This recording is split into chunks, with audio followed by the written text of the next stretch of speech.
کے وسیلے سے بنی ہے وہ ہاشمی،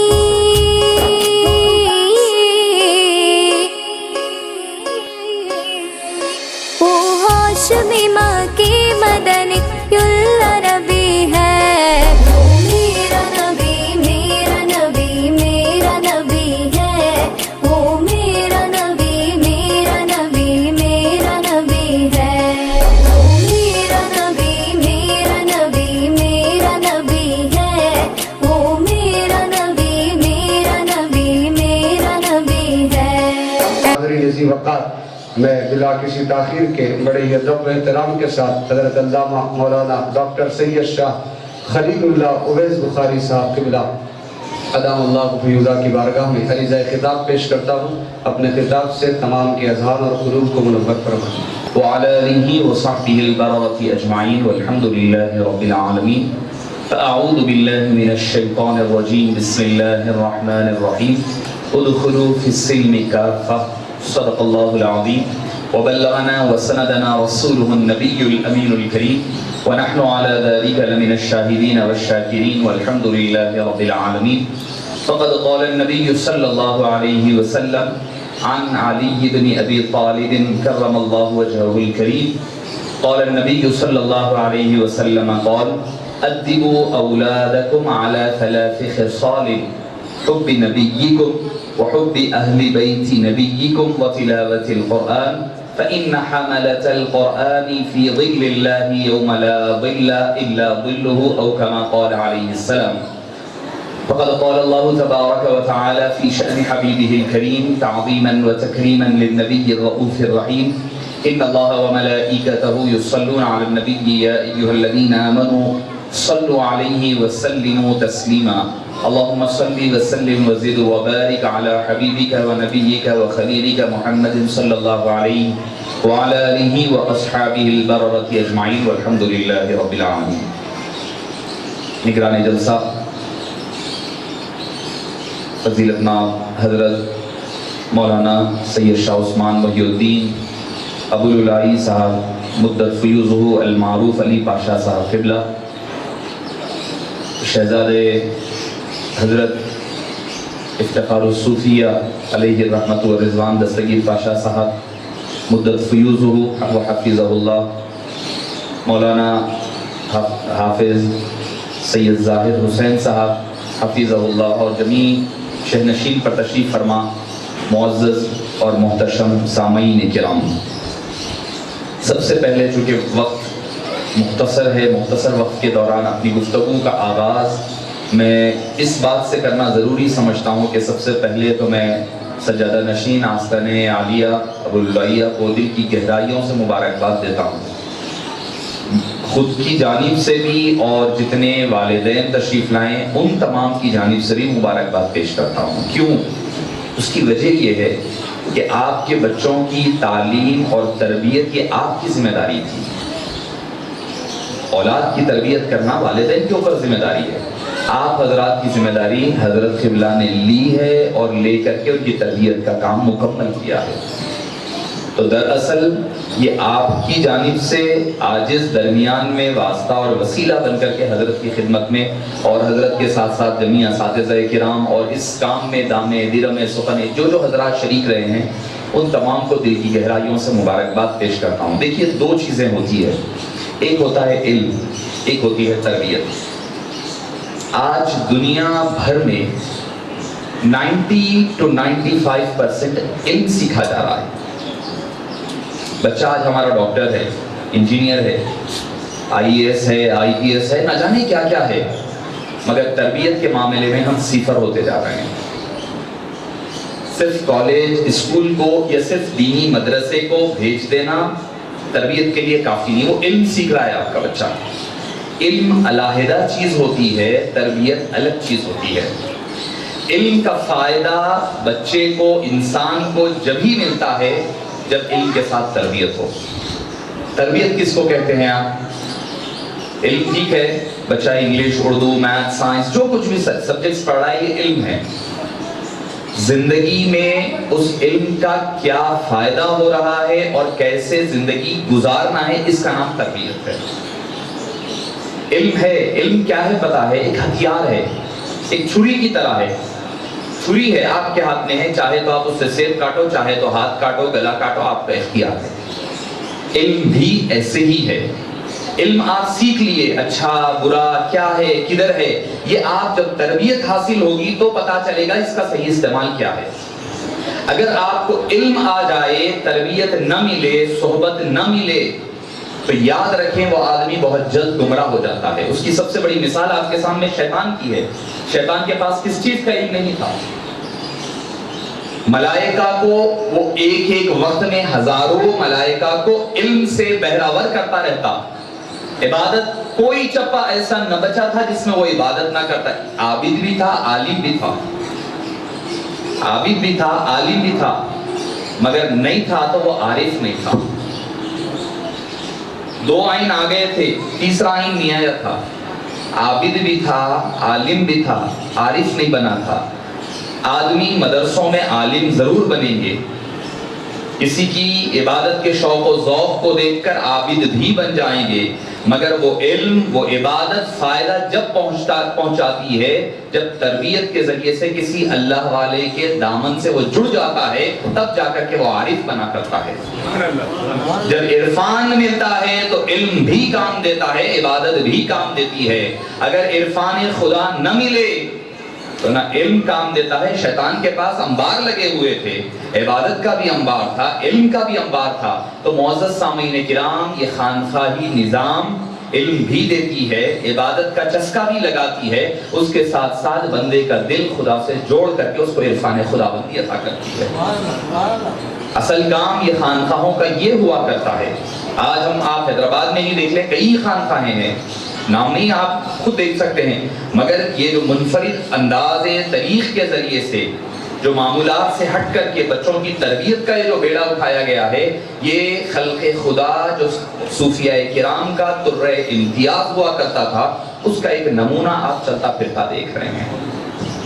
معزز سامعین کرام، آپ حضرت مولانا زاہد صاحب سے بچوں کے حوالے سے سن رہے تھے، بچوں کے لیے سن رہے تھے، اور بچوں کے لیے بھی میں کہوں گا جو حبیب پاک صلی اللہ علیہ وسلم نے مولا مشکل کشا سے جو روایت سنائی ہے، اس میں حبیب پاک صلی اللہ علیہ وسلم نے فرمایا ادبوا اولادکم، اپنی اولاد کو سکھاؤ، تعدیب کرو، تربیت کرو. علم سکھاؤ نہیں فرمایا، علموا اولادکم نہیں ہے وہاں حدیث پاک میں، فرمایا ادبوا اولادکم، اپنی اولاد کو تربیت ہو. کس چیز کی؟ علی ثلاث خصال، تین چیزیں. والدین کے لیے بھی ہے یہ چیزیں، اولاد بچوں کے لیے بھی ہے. ہمارے پاس بچے کو بڑا ہوتے ہی 3 سال کا ہوتے ہی کون سے اسکول میں ڈالنا ہے یہ تو طے کرتے ہیں ہم، ڈاکٹریٹ کرے گا، انجینئرنگ کرے گا، ساری چیزیں طے کرتے ہیں.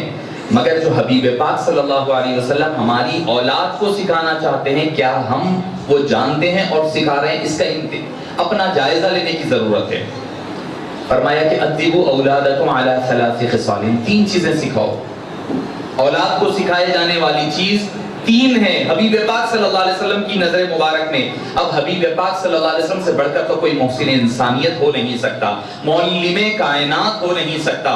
حبیب داور خود فرما رہے ہیں 3 چیزیں اپنی اولاد کو سکھاؤ. پہلی چیز فرمایا حب نبیکم، اپنے نبی کی محبت سکھاؤ. آج ہم دیکھ رہے ہیں بچے علم سیکھ رہے ہیں، دوسرے ممالک میں چلے گئے، کوئی عرب ملک میں گیا تو بچہ جا کر کے عقیدہ بدل کر کے آ رہا ہے. ماں باپ جب رونے بیٹھ رہے ہیں، بھئی میرا بچہ اچھا گیا تھا، والد الگ عقیدے کے، بچہ الگ عقیدے کا. وجہ اس کا ریزن، اس کی ذمہ دار آپ اور ہم ہے کہ ہم نے اپنی اولاد کو صحیح نبی کی محبت نہیں سکھائی.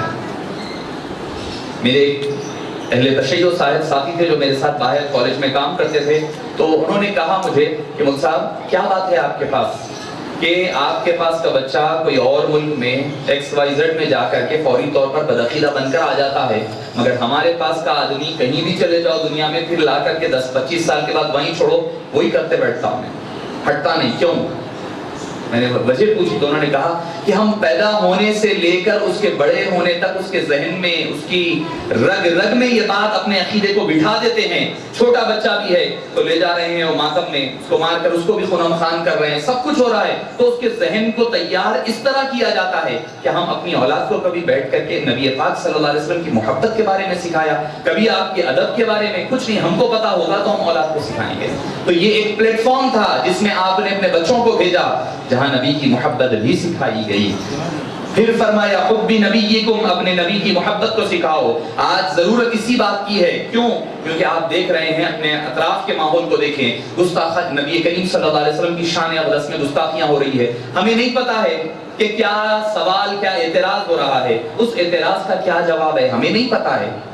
ہمیں بس اتنا معلوم ہے وہ فلاں نے گستاخی کی ہے، اور گستاخی بھی ہم لوگ کیا کرتے ہیں کہ بھئی آگے بڑھاتے جاؤ، دوسروں کو پھیلاتے جاؤ۔ جو غیر معروف آدمی تھا وہ آپ کے پھیلانے کی وجہ سے وہ خود معروف ہو رہا ہے، اور ہم خود اس کے پھیلاؤ کا ذریعہ بن رہے ہیں۔ آپ مجھے حدیث و قرآن میں ایک دلیل نہیں بتا سکتے کہ کسی صحابی نے آقا نامدار صلی اللہ علیہ وسلم کی شان میں گستاخی کرنے والے کے کسی شعر کو لکھا ہوگا، یا کوئی بات کو ذکر کیا، اس میں گستاخی کی، صحابہ نے کام کر دیا، بس اتنا ہی ملے گا۔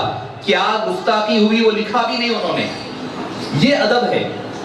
تو معزز سامعین اکرام، ہمیں نہیں پتا، کیونکہ علامہ اقبال نے کیا خوب کہا ہے، فاقہ کشی سے موت سے ڈرتا نہیں ہے یہ، روح محمد اس کے بدن سے نکال دو، دیکھے اس کے ذہن کو فرنگی تخیلات، اسلام کو حجاز و یمن سے نکال دو۔ ان کو پتا ہے دشمنوں کو، فاقہ کشی سے مسلمان ڈرتا نہیں ہے، موت سے ڈرتا نہیں ہے۔ اگر چاہتے ہو کہ اس ایمان کو کمزور کیا جائے، اسلام کی بنیادوں کو ڈھایا جائے، روح محمد اس کے بدن سے نکال دو، آقا کریم صلی اللہ علیہ وسلم کی محبت کو دل سے نکال دو، انسان کوئی کام کا نہیں رہے گا۔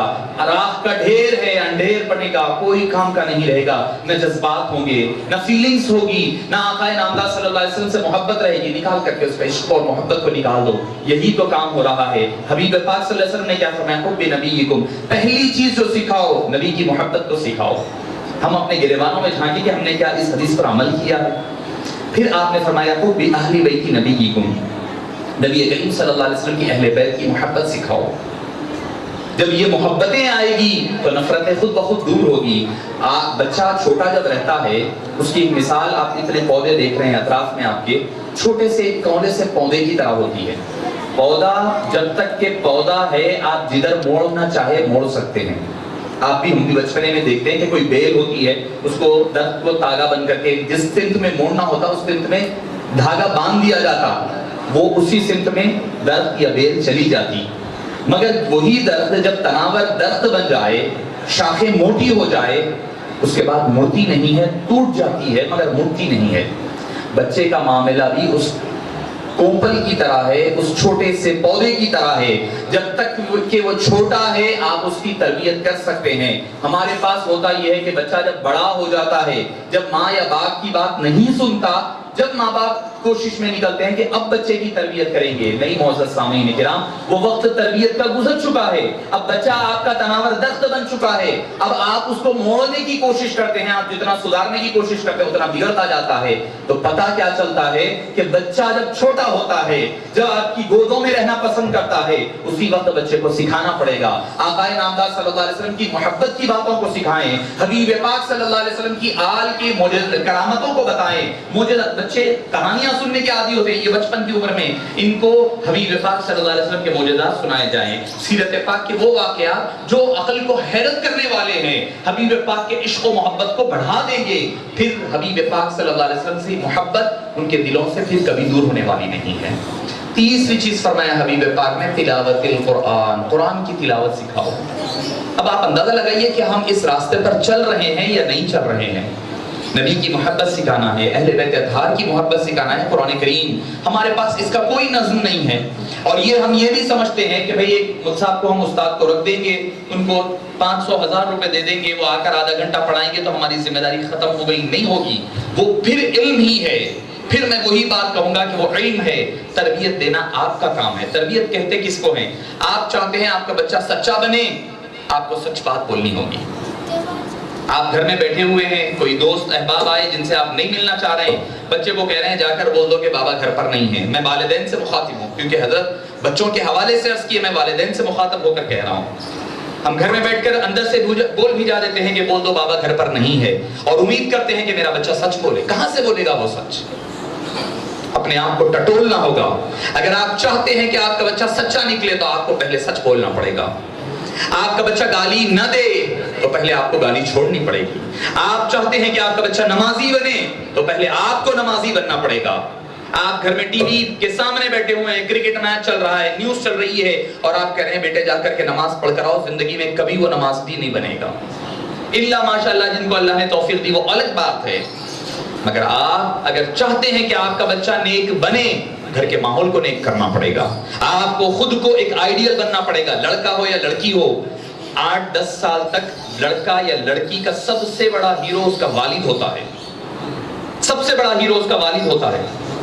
بچے کو دیکھیں آپ، اگر آپ چھوٹے بچے کو کہیں آپ کے بابا کی طرح دکھ رہے ہیں، آپ بابا کی طرح بول رہے ہیں، بابا کی طرح ڈریسنگ کر رہے ہیں، تو بڑا خوش ہوتا ہے وہ چاہتا ہے کہ میں ویسے ہی پہنوں جیسے میرے والد پہنے ہیں، والد کے ساتھ اٹھنا بیٹھنا آنا جانا پسند کرتا ہے، وہ ڈھونڈ رہا ہے، وہ تلاش کر رہا ہے، آئیڈیل بنانا چاہتا ہے اپنے والد کو، مگر والد اس کو بری صحبتوں سے، برے اخلاق اور کردار کے ذریعے سے اس کو راہ راست سے ہٹا رہے ہیں۔ تو معزز سامعین کرام، اگر آپ چاہتے ہیں کہ آپ کے اولاد اچھی بنے تو آپ کو پہلے اچھا بننا پڑے گا۔ اگر آپ نہیں خالی ایک استاد کو رکھ کر کے وہ آدھا گھنٹہ آ کر پڑھا کر چلے جائیں اور آپ یہ سمجھ رہے ہیں کہ آپ نے اپنی تربیت کی ذمہ داری پوری کر لی ہے، تو یہ آپ خام خیالی میں رہ رہے ہیں۔ میں نے کہا نا کہ علم اور چیز ہے، صحبت اور تربیت اور چیز ہے۔ علم آ جائے گا، کتابیں پڑھنے سے علم آ جائے گا، شیطان کے پاس بھی تو علم تھا، مگر صحبت اور تربیت کی کمی تھی۔ ایسی محافل، ایسے مجالس، ایسے سمر کیمپس جو ہوتے ہیں، اس میں بچوں کو تربیت سکھائی جاتی ہے، چار کے ساتھ برداشت کرنے کی قوت برداشت بتائی جاتی ہے۔ آج ہمارے اولاد کا، بچوں کا سب سے بڑا پرابلم، اب والدین کئی ملتے ہیں ہم سے، مجھے بچہ نہیں سن رہا ہے، میں نے کہا اچھا ریزن بولیے آپ، ریزن کیا ہے؟ ریزن کسی کے پاس نہیں ہے، اولاد بات نہیں سن رہی ہے، ریزن نہیں ہے، بچہ ضدی ہے، ریزن نہیں ہے آپ کے پاس، میں آپ کو ریزن دے رہا ہوں۔ آج کل بچوں میں ہم نے صبر کے مادے کو ختم کر دیا۔ وہ کیسے؟ ہم بچپنے میں ہوتے کہ اگر کوئی چیز ہم مانگتے، کوئی کھلونا چاہیے، میں چونکہ والدین ہیں اسی لیے میں والدین سے عرض گزار ہوں، میں کوئی چیز ہم مانگتے تو کہا جاتا بیٹے یہ نہیں، تھوڑے دن کے بعد دی جائے گی۔ اب نہیں، 1 مہینے، آپ بڑے حضرات بھی تشریف فرمائیں، آپ حضرات نے بھی بچپنے میں یہی دیکھا ہوگا، کہا جاتا بھائی 1 مہینے کے بعد، 10 دن کے بعد، یا ٹارگٹ دیا جاتا بھائی یہ کام کرو تو انعام کے طور پر دیا جائے گا فلاں فلاں۔ اب ایسا ہو گیا ہے ہمارے پاس ذہن، جو میڈیا ہم دیکھ رہے ہیں اس کا عکس پڑ رہا ہے، کیا نہیں بھئی ہم جو نہیں کریں ہم اپنے بچوں کو کروائیں گے۔ ایک یہ فکر پیدا آج کے ماں باپ میں ہوئی ہے، کیا بھئی ہمارے کو یہ چیزیں نہیں ملی تھی بچپنے میں، ہم اپنی اولاد کو دے کر رہیں گے۔ بچے نے ایسے مانگا، آپ لا کر فوری پیش کر رہے ہیں، اس کو یہ نہیں پتا کہ آپ کس محنت سے لا کر کے پیش کر رہے ہیں، آپ نے اپنی کن کن قربانیوں کے گلا گھونٹ کر کے آپ نے بچے کی اس خواہش کو پورا کیا ہے، ماں نے کن کن سیکریفائسز کو، کن کن چیزوں کو قربان کر کر کے آپ تک وہ چیز پہنچائی ہے کہ بچے کو احساس نہیں ہو رہا ہے۔ بچہ مانگ رہا ہے، آپ لا کر پیش کر رہے ہیں، تھوڑے دن تک اہمیت ہے، اس کے بعد اس کی اہمیت ختم ہو گئی، پھر دوسرا مطالبہ اگر آپ نہیں سنیں گے بچہ باغی بن رہا ہے۔ قوت برداشت، صبر کرنے کی قوت ہم خود اپنے ہاتھوں سے ختم کر رہے ہیں۔ اگر اللہ نے آپ کو مال و دولت بھی دیا ہے تو تربیت کے طریقہ کار ہے کہ بچے کو مانگ رہا ہے کچھ دن صبر کی عادت بھی ڈالے۔ یہی لڑکیاں بھی ہے تو لڑکیوں کا معاملہ بھی یہی ہو رہا ہے، جس طرح ماں باپ کے گھر میں بولتے ہی سننے والی بات ہے، وہ وہاں سسرال میں جا کر کے بھی وہی ایکسپیکٹ کر رہی ہے کہ میں بولوں اور وہ فوری طور پر سن لیا جائے گا، اس میں وہاں سے رشتوں میں خرابیاں پیدا ہو رہی ہے۔ معزز سامعین کرام، اولاد کی تربیت بہت ضروری ہے، یہ آپ کی اولاد ہے۔ اللہ تعالیٰ کل قیامت میں آپ سے یہ نہیں پوچھے گا کہ اچھا کھلایا تھا یا نہیں کھلایا تھا، اچھا پہنایا تھا، نہیں پوچھے گا، یہ ضرور پوچھا جائے گا کہ اولاد کی تربیت کی تھی یا نہیں کی تھی۔ حضرت مولانا روم ایک حکایت لکھتے ہیں اپنی مثنوی میں، فرماتے ہیں کہ ایک آدمی راستے سے گزر رہا تھا، جنگل سے گزر ہوا، کیا دیکھتا ہے کہ شیر بیٹھا ہوا ہے، مثال دے کر کے بتا رہے ہیں، شیر بیٹھا ہوا ہے اور اس کے ساتھ باز، یعنی جس کو ہم ایگل کہتے ہیں، شاہین جس کو کہتے ہیں، وہ بیٹھی ہوئی ہے ساتھ میں۔ آدمی بلا خوف و خطر وہ گزر گیا جنگل سے، سامنے سے شیر سے۔ جب واپس آنے لگا تو شیر اپنی جگہ بیٹھا ہوا ہے، اس کے ساتھ کوا بیٹھا ہوا ہے، شیر کے ساتھ کوا بھی بیٹھا ہوا ہے۔ تو وہ شخص راستہ بدل کر دوسرے راستے سے جانے لگا۔ دوسرے آدمی نے پوچھا بھئی آپ جاتے وقت بھی تو گئے، شیر جب بھی تھا اب بھی ہے، آپ نے راستہ کیوں بدلا؟ تو وہ گزرنے والے شخص نے کہا کہ جب میں جا رہا تھا تو شیر کے ساتھ شاہین بیٹھی ہوئی تھی، باز جو ایک معتبر جانور مانا جاتا ہے، عزت دار جانور مانا جاتا ہے، پرندہ مانا جاتا ہے، وہ خود بھی برا کام نہیں کرتا اور غیر غلط طریقے سے کسی کا شکار نہیں کرتا اور دوسرے کو برائی پر ورگلاتا بھی نہیں ہے۔ واپس آ رہا تھا تو شیر کے ساتھ کوا بیٹھا ہوا تھا، اس کے اندر رذالت ہوتی ہے اور وہ خود بھی شرارت کرتا ہے اور دوسروں کو بھی شرارت کے لیے بھڑکاتا ہے۔ صرف شیر تو جب بھی تھا اب بھی ہے، صرف شیر کی صحبت میں رہنے والا بدل گیا تو میں نے راستہ بدل دیا۔ مولانا روم یہ واقعہ لکھ کر کے حدیث پاک کو کوٹ کرتے ہیں، کیا؟ المرء علی دین خلیلہ، آدمی اپنے دوست کے دین پر ہوتا ہے۔ پہلے باز شیر کی صحبت میں باز تھا تو وہاں پر کوئی خطرہ نہیں تھا، دوسری واپسی میں شیر کے ساتھ کوا آ گیا تو وہاں شرارت کا یقین اندیشہ ہو گیا تو اس نے راستہ بدل دیا۔ تو معزز سامعین کرام، صحبت اس قدر اثر کرتی ہے۔ اللہ والوں کی صحبت میں بیٹھو گے تو اللہ والوں کی صحبت کا اثر ہوگا، براؤں کی صحبت میں بیٹھو گے برائی ہوگی۔ اس کی مثال بھی خود شعر میں عرض کرتے ہیں کہ اگر آدمی کوئی عطریات کی دکان پر بیٹھے گا تو تھوڑا بہت عطر وہ خود لگا دے گا، اگر عطر نہ بھی لگائے گا تو جو ہوا چلے گی وہ ہوا چلنے کی وجہ سے عطر کے قطرات اور ذرات اس کے کپڑوں میں بس جائیں گے، خوشبو خود بخود ہو جائے گی۔ کوئی نہ بھی لگائے عطر تو عطر کے اثرات اس کے اندر پائے جائیں گے، اور اگر وہی جو کوئی کوئلے کی کان میں جا کر کے بیٹھے گا تو کوئلہ ہاتھ نہ بھی لگائے تو از خود اس کا چہرہ اور کپڑے کالے ہو جائیں گے۔ تو معزز سامعین کرام، اپنی اولاد کو اچھی صحبتیں عطا کریں۔ پہلے تو تربیت ہوئی، دوسری صحبت پر نظر رکھیں، کس کے ساتھ آپ کا بچہ بیٹھ رہا ہے۔ آپ یہ سمجھ رہے ہیں کہ بھئی گھر میں ہمیں تھوڑا پرائیویسی ملے گی، تھوڑا وقت ملے گا، بچے باہر چلے جانے دیں، نہیں، آپ کے لیے ضروری موجودہ دور اس قدر پرفتن دور ہے، اس میں آپ کی اولاد کو خصوصیت کے ساتھ نظر رکھنے کی ضرورت ہے۔ میں طویل گفتگو کیے بغیر حبیب پاک صلی اللہ علیہ وسلم کی محبت کی بات کی تو بچوں کے حوالے سے عرض کروں گا، اگر بچوں کو بچپنے میں نبی پاک کی محبت سکھلائی جائے گی تو اس کا اثر کیسے ہوتا ہے۔ ابو یعلا کی حدیث پاک ہے، اس کو امام حاکم نے بھی المستدرک میں نقل فرمایا ہے کہ آپ صلی اللہ علیہ وسلم کے دربار میں بچے آیا کرتے، بچوں کے لیے خاص طور پہ ہے یہ بات، بچے آیا کرتے اور حبیب پاک صلی اللہ علیہ وسلم کے دربار میں بیٹھتے۔ آپ صلی اللہ علیہ وسلم ہر ایک کے ساتھ، ہر کوئی جو حبیب پاک کے دربار میں آتا وہ یہ تصور کرتا کہ حبیب پاک سب سے زیادہ مجھے چاہتے ہیں۔ ہر کوئی، بڑا ہو چھوٹا ہو، عورت ہو آدمی ہو مرد ہو، کوئی بھی ہو، جو آتا وہ یہ تصور کرتا سب سے زیادہ آقا نامدار صلی اللہ علیہ وسلم مجھ سے محبت کرتے ہیں۔ پھر ہوا یہ کہ بچے آتے، آ کر بیٹھتے، اب بچے ہیں شرارت تو ہوتی ہے، باہر جاتے، ایک صحابی کا باغ تھا اس میں پتھر مارتے، کھجور گراتے اور کھا لیا کرتے۔ بچے بچپنے میں ہوتا ہے، کوئی بچپنے میں ہم بھی دیکھتے کوئی کیری ہے، کوئی جام ہے وغیرہ ہوا کرتے، ابھی تو سب ختم ہو چکا ہے، تو توڑ کر کھایا کرتے۔ وہ صحابی رسول رضی اللہ عنہ آپ صلی اللہ علیہ وسلم کی خدمت میں تشریف لائے، عرض کرنے لگے یا رسول اللہ جو بچے چھوٹے آ رہے ہیں، پتھر مار رہے ہیں، جس کی وجہ سے میرا باغ بھی خراب ہو رہا ہے، گھر میں بھی پتھرے آ رہے ہیں، تو آپ کے دربار میں آنے والے ہیں، ان بچوں کو تاکید فرما دیجئے کہ ایسا نہ کریں۔ حبیب پاک صلی اللہ علیہ وسلم دیکھیں بچوں کی دلجوئی کیسی فرما رہے ہیں۔ آقا نامدار صلی اللہ علیہ وسلم نے ان کو بلایا، بلا کر کہا دیکھو بچوں پتھر نہیں مارنا بری بات ہے، ہرگز نہ کریں، ان کا باغ بھی خراب ہو رہا ہے، گھر میں بھی پتھر جا رہے ہیں، کسی کو لگنے سے زخمی بھی ہو سکتے ہیں، لہذا نہیں مارنا۔ ہاں ایک کام کرو، کیا فرمایا کہ جو باغ کے باہر از خود گر جائے کھجور وغیرہ۔ اب کھجور کیا تھا آج کے دور کے بچوں کے اعتبار سے، کیڈبری سمجھ لیں آپ، ڈائری ملک سمجھ لیں، سب کچھ وہی تھا، چاکلیٹ کہہ لیں، میٹھی چیز وہی تھی ان کے پاس، سب سے مرغوب ترین غذا وہی تھی۔ تو کہنے لگے کہ جو باہر از خود گر جائے وہ لے لیں، پتھر مار کے نہ لیں، پتھر نہ مارا تو پتھر نہ مارے جائیں، جو از خود باہر گر جائیں وہ لے لیں۔ بچوں نے وعدہ کر لیا، حبیب پاک چھوٹے بچے ہیں، معصوم بچے، حالانکہ آپ نے دیکھا ہوگا کہ بچوں سے جب کوئی بات آپ وعدہ لیتے ہیں تو پھر فوری طور پر بچے کبھی بھول بھی جاتے، مگر یہ بچوں کے دل میں عشق نبی حب نبی ایسی بیٹھی ہوئی تھی، ایک مرتبہ حبیب پاک کو زبان دی ہے تو اب پھرنے والے نہیں تھے۔ اب نہیں، اب انتظار میں اب جا رہے ہیں، کبھی ایک گر رہا، کبھی دو گر رہے ہیں، کبھی تین گر رہے ہیں، بچوں کا وہاں گروپ ہے، اب یہاں بچے چھوٹ زیادہ ہے، کھجور کم گر رہے ہیں، اب مسئلہ ہو رہا ہے۔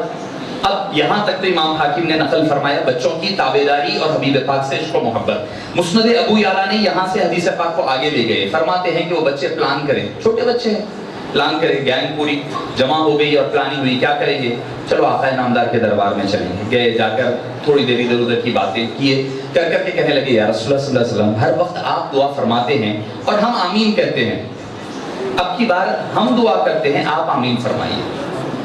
حبیب پاک جو دلوں کے حال کو جاننے والے آقا ہے، ما کانا وما یکون کی خبریں رکھنے والے، صحابہ کی بخاری شریف کی حدیث قبر پاک سے گزرے تو قبر کے اندر ہونے والے عذاب اور اس کی وجوہات اور اس کے دور کرنے کو جاننے والے آقا ہیں۔ سامنے بچوں کے دلوں کے اندر کے حال کو پڑھ لیے, مسکرائے, زیر لب مسکرائے اور فرمایا ٹھیک ہے کرو. بچوں کو بھی پتا تھا کہ بھائی ڈائریکٹ دعا نہیں کرنی ہے, اپنے مطلب پہ نہیں آنی ہے. ادھر ادھر کی دعائیں ہونے لگی, ہمیں نیک توفیق دے, فلاں دعائیں پہلے اپنے مطلب کی ہوئی, ہونے کے بعد اپنے موضوع پر آئے اللہ ہوا تیز چلا, ایسی ہوا چلے کہ کھجور سارے باہر ہو جائیں. ابھی دعا آپ صلی اللہ علیہ وسلم نے, چونکہ بچوں سے وعدہ ہو چکا تھا کہ دعا ہوگی اور آمین کہا جائے گا, حبیب پاک صلی اللہ علیہ وسلم نے آمین فرمایا. ابھی ادھر آمین ہوئی نہیں, بچے ختم, مقصد ہو گیا اپنا. بچوں کا یقین دیکھیں, آپ عشق مصطفیٰ دیکھیں کہ ادھر آمین آپ کے لب مبارک سے ادا ہوا ہے, بچوں کو یقین ہے کہ ادھر اجابت الہی کا دروازہ کھٹکھٹایا جا چکا ہے, ادھر قبول ہو چکی ہے. بچے یہاں سے نکل کر وہاں سیدھے بھاگے اور اپنے اپنے کھجور سارے سمیٹ کر کے اپنے گھروں کو روانہ ہو گئے. یہ عشق رسول کب پیدا ہوگا؟ جب آپ ان کو سکھائیں گے, حبیب پاک صلی اللہ علیہ وسلم کے اختیارات بتائیں گے, سمجھائیں گے کہ آقا کا مقام کیا ہے. حبیب پاک صلی اللہ علیہ وسلم سے محبت اور عشق کی بنیاد ایمان ہے, یہ بچوں کے ذہنوں میں بٹھانا ہوگا. آخری بات کہہ کر اپنی گفتگو ختم کر دوں کہ سیدنا عمر فاروق رضی اللہ عنہ کا دور مبارک ہے. ایک والد آئے, پھر یہ والدین کے لیے آخری بات کہہ کر اپنی گفتگو ختم کر رہا ہوں. آئے, آ کر کہنے لگے اے امیر المومنین, میرا بیٹا میری بات نہیں سنتا, میرے حقوق ادا نہیں کرتا, میرا جو حق ہے وہ ادا نہیں کرتا. تو امیر المومنین نے کہا ٹھیک ہے بیٹے کو بلاؤ. بچے کو بلایا گیا اور بلا کر کے آپ نے پوچھا کیا تمہارے والد جو کہہ رہے ہیں وہ درست ہے؟ فرمایا کہ ہاں. کہ تم ان کا حق کیوں ادا نہیں کرتے؟ تو بچے نے کہا اے امیر المومنین, آپ کے میں کچھ کہنے سے پہلے میں آپ سے چند سوالات کرنا چاہ رہا ہوں, اس کے بعد آپ جو فیصلہ فرمایا آپ کی مرضی. آپ نے فرمایا ٹھیک ہے کہو. اس نے پوچھا, بچے نے پوچھا کیا والدین میرے اوپر والدین کی والد کے حق ہے, کیا والد پر بھی میرے کچھ حقوق ہیں یا نہیں؟ بھئی ہم تو خالی والدین کے حقوق, اب آپ نے مولانا سے والدین کے حقوق سن لیے اولاد پر, اب اولاد کے حقوق والدین پر کیا ہے وہ بھی تو معلوم ہونی چاہیے نا. وہ بھی ایک حصہ ہے, آدھا حصہ یہ ہے تو آدھا حصہ یہ ہے. تو امیر المومنین رضی اللہ عنہ وارضاہ نے فرمایا کہ ہاں ہاں والدین پر بھی اولاد کے حقوق ہے. پوچھا وہ کیا ہے؟ آپ سن کر حیران رہ جائیں گے, آپ نے سنا ہوگا غالباً, مگر جو حضرات نے نہیں سنا حیران رہ جائیں گے کہ پہلا حق حضرت امیر المومنین عمر فاروق رضی اللہ عنہ, جن کے بارے میں فرمایا لو کان بعدی نبی لکان عمر, اگر میرے بعد کوئی نبی ہوتے تو وہ عمر ہوتے, وہ عمر فاروق فرما رہے ہیں. والد پر پہلا حق اولاد کا کیا ہے؟ اچھی ماں کا انتخاب کرنا. آپ اندازہ لگائیے کہ اچھی ماں کا انتخاب اولاد کا پہلا حق ہے. ہم تو اولاد کے پیدائش کے بعد 8-10 سال کے بعد تربیت اور حق حقوق کے بارے میں سوچتے ہیں کہ بھئی اسکول میں ڈالنا ہے, وہ کرانا ہے, یہ یہاں سوچ رہے ہیں. سیدنا فاروق اعظم فرما رہے پہلا حق اولاد کا ماں باپ پر یہ ہے کہ اچھی ماں کا انتخاب کرے. آج ہمارا کرائٹیریا خوبصورتی ہے, مال و دولت ہے, شہرت ہے, نہ جانے کیا کیا ہے, مگر دینداری کہیں پر نہیں ہے. دینداری نہیں ہے ہمارے پاس. بڑی میں معذرت خواہی کے ساتھ عرض کر رہا ہوں, خوبصورتی میں ایسی ہونا ویسی ہونا, بس ایسے جیسا کہ کوئی آسمان سے جنت سے کوئی حور لا کر کے دینا ہی پڑے گا, شاید جب بھی مطمئن نہ ہوں گے. میں یہ حقیقت بیانی جو میں آپ کو ہم دیکھ رہے ہیں آج کل موجودہ دور میں, ہمارے پاس انبیاء کی لڑکیوں کی لمبی قطار بیٹھی ہوئی ہے ہماری انہی ساری چیزوں کی وجہ سے. فرمایا کہ پہلا حق والد پر یہ ہے کہ اچھی ماں کا انتخاب کریں. لڑکے نے کہا کہ امیر المومنین میرے والد نے یہ حق ادا نہیں کیا. کیوں؟ کیونکہ وہ ایک گندی خاتون کے ساتھ, فاحشہ کے ساتھ نکاح کر لیا. لوگ آج تک بھی مجھے اس کا طعنہ دیا کرتے ہیں. پھر اس نے پوچھا کوئی دوسرا حق؟ امیر المومنین رضی اللہ عنہ نے فرمایا کہ جب وہ پیدا ہو جائے تو اچھا نام رکھنا دوسرا حق ہے. اس میں بھی ہم لوگ پیدل ہیں, معاف فرمانا. نیا نام ہونا منصف, ایسا نام ہونا کہ کوئی سنے ہی نہیں, کہاں سے لائیں گے کوئی نام؟ ایسا نام ہونا ہے کہ کوئی سنے ہی نہیں. بابا کے پاس ایک صاحب ہے, آ کر کے منصف اچھا نام دیے, 8-10 نام دیے, پھر اس کے بعد اور اچھا نام دیے, اور 8-10 نام, اور کہاں سے لائیں گے؟ آخر میں جب بس ہو گئے تو کہنے لگے کہ بابا ایٹم بم رکھ لو, آج تک کوئی بھی نہیں رکھتا ہے. ایک نئے نام کی وبا چل پڑی ہے ہمارے اندر, معنی نہیں دیکھ رہے ہیں, کچھ نہیں دیکھ رہے ہیں. وزن خالی ہم وزن ہے لے رہے ہیں, ہم وزن ہے بس ٹھیک ہے رکھ لیے, ختم. معنی کیا ہے اس کے؟ ایک جدہ میں ایک خاتون, ایک لڑکی تھی ان کے پاس, ہمارے پاس دعوت کے لیے, اسٹوڈنٹ تھی ان کے پاس, دعوت کے لیے گئے. ان کی چھوٹی بہن کا نام کیا ہے؟ بچی آ کر سلام کی, کیا نام ہے بیٹے پوچھے تو کہنے لگی زانیہ نام ہے. زانیہ. میں نے کہا آپ اپنی بیٹی کو سرٹیفکیٹ دے رہے ہیں لڑکی زانی ہے بول کے. میں نے کہا کیوں رکھے؟ تو بولے پہلی کا نام ثانیہ تھا، دوسری کا نام تانیہ تھا، قرآن میں دیکھا ثانیہ ملا رکھ دیا، اچھا دکھا۔ میں نے کہا بھائی آپ یہ نام چینج کریے، آپ کو معلوم ہے مانے، میں آپ کی بچی کو اگر کل کے دن کوئی یہ تانا دے گا تو آپ کیا کہیں گے؟ بہرحال ایسا حال ہو گیا ہے ہمارے پاس۔ میں نے کہا ویسے تو شیطان بھی نام ہے قرآن میں، کہ ابلیس شیطان سارے نام رکھ لیں گے کیا؟ تو معزز سامعین کرام، نام کا اثر دنیا میں بچوں پر پڑتا ہے، اثر پڑتا ہے۔ حبیب پاک صلی اللہ علیہ وسلم نے فرمایا عبداللہ، عبد الرحمن سب سے بہترین نام ہے۔ آقا نامدار صلی اللہ علیہ وسلم کے نام رکھے، صحابہ کرام کے نام رکھے، اہل بیت اطہار کے ائمہ کے نام رکھے، یہ بہترین نام ہے۔ انبیاء کرام کے نام رکھے، اس میں آپ کو معنی کی بھی پریشانی نہیں ہوگی۔ اگر نہیں اللہ عز و جل کے اسماء صفات میں سے لینا ہے تو عبد کے اضافے کے ساتھ آپ عبداللہ، عبد الرحمن، عبد العلی، عبد الغفور، آپ کو سب وہ نام مل جائیں گے۔ اور اس میں نئے بھی ہے ایسے جو شاید ہو سکتا ہے لوگ عمومی طور پر نہیں رکھتے، وہ نام آپ رکھ سکتے ہیں۔ تو معزز سامعین کرام، حضرت امیر المومنین نے فرمایا دوسرا حق یہ ہے کہ اچھا نام رکھا جائے۔ آج کل تو ہمارے پاس کرائٹیریا چینلز اور سیریلز بن گئے ہیں۔ اچھا مسائل بھی، حضرت آج کل مسائل بھی ٹی ویوں سے اب ہو رہے ہیں۔ میرے پاس ایک خاتون آئی ہیں مسئلہ پوچھنے کے لیے کہ حلالہ وغیرہ کے حوالے سے مسئلہ پوچھنے کے، طلاق ہو گئی ہے، پھر مسائل کے بارے میں پوچھنے آئے اور کہنے لگے، جب میں نے مسئلہ بیان کر دیا تو وہ کہنے لگے کہ ہاں صاحب میں سمجھ گئی تھی یہ مسئلہ صحیح ہوگا، کیونکہ وہ فلاں پاکستانی چینل میں ایسی مسئلہ بتائے تو میرے کو یقین تھا یہ مسئلہ ایسی ہے، پھر بھی آپ سے کنفرم کرنے کے لیے پوچھ رہی ہوں۔ تو ہمارے دین کا لیول یہاں تک گر چکا ہے۔ تو معزز سامعین کرام، دوسری چیز فرمایا اچھا نام رکھیں۔ پھر تیسری چیز فرمایا اولاد کو اچھی تعلیم دے، اچھی تربیت کریں۔ اور پھر فرمایا جب وہ بالغ جوان ہو جائے تو ان کا نکاح کریں۔ بچے نے کہا دوسرا حق میرا والد نے بھی ادا نہیں کیا، میرا نام الخجل رکھا، جو ایک معنی میں اونٹ کے گوبر کو کہا جاتا ہے، یہ نام رکھا میرا، اور تربیت بھی نہیں کی۔ تو حضرت فاروق اعظم رضی اللہ عنہ کا چہرہ لال ہو گیا غصے سے، اور والد کو کہا کہ میری محفل سے اٹھ کر چلے جائیں، جب تک کہ تم اپنے حقوق ادا نہیں کریں گے مجھ سے اپنے حقوق کے، اولاد کے حقوق کے بارے میں پوچھنے کی ضرورت نہیں ہے۔ آپ نے ان کو وہاں سے روانہ فرما دیا۔ تو معزز سامعین کرام، یہ اولاد کے حقوق ہیں، ہماری ذمہ داریاں ہیں۔ میں دل کی گہرائیوں سے حضرت علی پاشا صاحب قبلہ کو دل کی گہرائیوں سے مبارکباد دیتا ہوں کہ وہ والدین کا حق ادا فرما رہے ہیں۔ اسکولس اور کالجز نہیں ہیں، اخلاقیات کا، دینیات کا سارے جنازے اٹھ چکے ہیں۔ آپ دیکھ رہے ہیں ماحول اطراف میں دیکھ رہے ہیں، کوئی اسکول کالجز میں ڈرگز چل رہا ہے، کہیں پر شیشہ چل رہا ہے، کہیں پر وہ، کہیں پر یہ، سارے ماحول آپ کے سامنے آپ دیکھ رہے ہیں۔ اخلاقیات کا جنازہ اٹھ چکا ہے۔ غنیمت جانے ان محافل کو، ان بارگاہوں کو، ان سمر کیمپس کو۔ یہاں پر اگر یہ نہ ہوتے تو آپ اندازہ لگائیے کہ آپ کے بچے جو آپ کی دین سے دور، اخلاقیات سے دور، کردار سے دور، ان کی تربیت کو سجانے سنوارنے کا کام ہو رہا ہے۔ آپ ہو سکتا ہے کہ آپ کا بچہ 100% نہیں سدھرا ہوگا، ہو سکتا ہے کہ 5% فائدہ ہوا ہوگا، 10% فائدہ ہوا ہوگا، مگر یاد رکھیں ایک ایک قطرہ بھی اگر پتھر پر گرتا ہے تو ایک دن وہ سوراخ کر دیا کرتا ہے۔ ہو سکتا ہے کہ آج فائدہ نہ ہوا ہو مکمل طور پر، انشاءاللہ العزیز مستقبل میں اس کا ضرور فائدہ ہوگا۔ اور ایسا نہیں کہ ایک ہی دن، ایک ہی رات میں کوئی تبدیل نہیں ہوتا۔ بچہ لمحہ بلمحہ، لمحہ بلمحہ، اسٹیج بائی اسٹیج آپ بولتے جائیں۔ بچہ اگر نہیں سن بھی رہا ہے تو آپ اس کی تربیت میں لگے رہیں، ایک وقت آئے گا کہ وہ خود بھی یاد کرے گا اور آپ کی تربیت کا اثر اور فائدہ ہوگا۔ اللہ عز و جل سے دعا ہے کہ باری تعالیٰ ہمیں اور آپ کو حبیب پاک صلی اللہ علیہ وسلم سے سچی اور پکی محبت نصیب فرما۔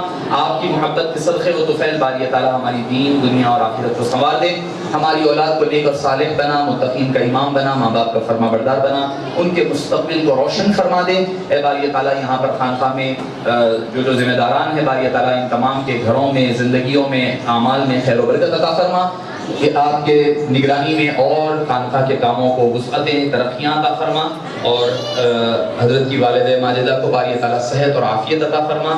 حضرت افتخار پاشا صاحب علیہ الرحمہ کو باری تعالیٰ لمحہ بلمحہ آپ کے درجات کو بلند سے بلند کر فرما۔ آمین بجاہ طہ و یاسین برحمتک یا ارحم الراحمین۔